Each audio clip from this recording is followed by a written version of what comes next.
Isa na naman certified rapsa na recipe ang gagawin natin ngayon. Ito po ay mango flavored espasol. Napakasimple at napakadaling gawin, pero napakasarap din. Tara, gawa po tayo.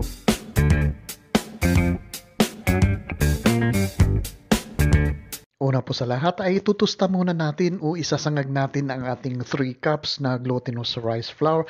Ito po ay giniling ng pinong-pino ng bigas na malagkit. Dahan-dahan lang po ang ating pagtusta dito para maiwasan natin na masunog po ang ating glutinous flour po dito at hanggang sa maging light brown lang po ang kulay ng ating glutinous rice flour at hanggang sa maamoy natin ang aroma ng ating tinutusta na glutinous rice flour. Isang palatandaan na luto na po ang ating glutinous rice flour ay maaamoy po natin na mabango na po ang amoy ng ating tinutusta na glutinous rice flour at saka hindi na po amoy arena o amoy bigas ang ating glutinous flour. At ito na po, light brown na po ang kulay ng ating glutinous rice flour, ay itatabi muna natin ito.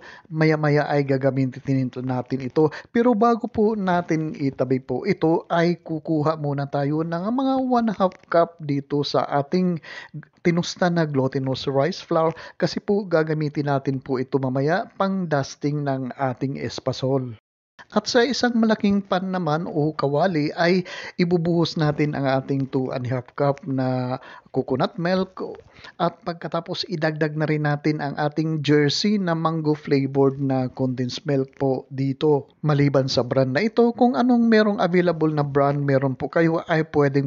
Idagdag na rin natin ang 1/4 teaspoon na fine salt, 1 teaspoon na vanilla essence at maglalagay tayo dito ng food coloring, isang patak lang o isang pinch ng food coloring para lang po ma-enhance ang kulay ng ating mango flavored na espasol. Pakukuluin lang po natin ito ng mga 2 to 3 minutes para iwas po panis sa ating espasol. At habang pinapakulo po natin ito ay special shoutout natin si Catherine Orteso ng Doha, Qatar. Nasa Doha, Qatar po si Catherine Orteso. Maraming salamat po sa patuloy niyong pagsubaybay at pagtangkilik sa aking mga video recipe dito. After 2 to 3 minutes ay dahan-dahan naman po natin o gradually natin idadagdag ang ating tinusta na glutinous rice flour. Dito po sa pagdagdag natin ng ating glutinous flour ay kailangan natin mabilisan po ang ating paghahalo po dito para po mag-well combine ang ating glutinous flour dito sa ating mga wheat ingredients. Haluin lang po natin ito ng haluin, halo lang po ng halo, tiyaga lang po sa paghahalo dito at dudurugin natin ang buo-buo dito sa ating glutinous flour para po maging smooth po ang kalalabasan ng ating espasol. Dito sa party na ito po ang pinaka-crucial ay yung paghahalo ng matagal at pagdurog ng ating glutinous flour kasi kailangan natin maging smooth po ang kalalabasan ng ating espasol po dito na kagaya nito.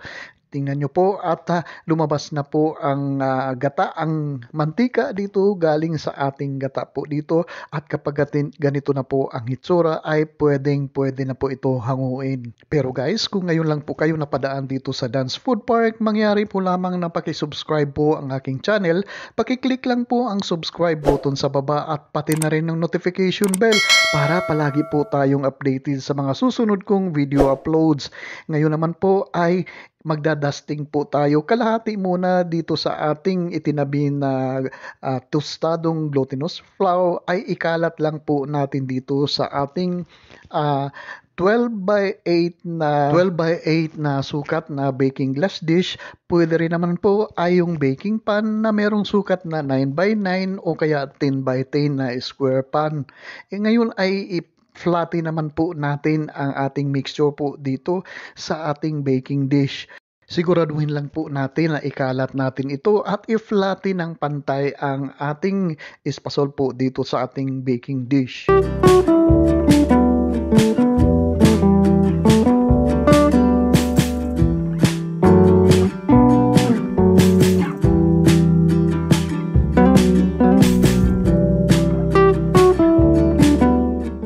Ayan, na-flatten natin ng mahusay ang ating espasol po. Dito naman sa ibabaw ay magdadusting uli tayo dito. Yung natira nating tostado na giniling na bigas ay ikakalat natin sa ibabaw. Ikalat lang po natin na maigi para po kapag ating hiniwa po ang ating espasol ay hindi po magdidikit-dikit.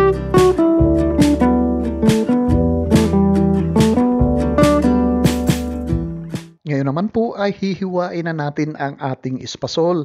Ganito po ang paghiwa ko ng ating espasol. Hindi naman po ito pangbenta ang ating paghiwa po. Ay ilalagay ko lang po ito sa mga microwavable tub at ganito po ang aking paghiwa. Pero kung ibebenta po natin na kagaya sa Tagaytay ay medyo maliliit po ang ating paghiwa at saka babalutin po natin ng bond paper po ang ating espasol. At itong paghiwa ko po dito ay bagay lang po ito kung ilalagay natin sa isang microwavable tub. At kung nandyan pa po kayo nanonood sa ating video, ibig sabihin lang po yan ay nagugustuhan nyo po ang ating ginagawa po dito.